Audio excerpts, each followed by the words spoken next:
Posisi Aceh merdeka dalam hukum sudah tak lagi dapat dipandang sebagai pemberontak. Oleh karena itu, tak ada yang salah dengan pengesahan konun tentang bendera dan lambang Aceh tersebut. Yang penting diperbaiki adalah cara kita memahami, memaknai, dan menafsirkan sebuah legislasi terkait situasi dan kondisi terkini di daerah yang menyandang status khusus.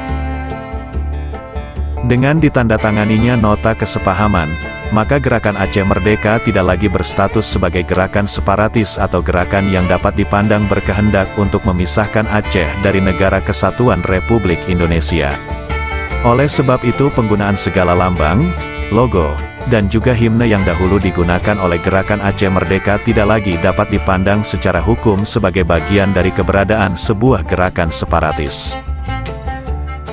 Tentu berbeda pemaknaan PP nomor 77 tahun 2007 apabila Aceh berstatus khusus dengan gerakan Aceh Merdeka yang masih mengangkat senjata untuk kemerdekaan Aceh.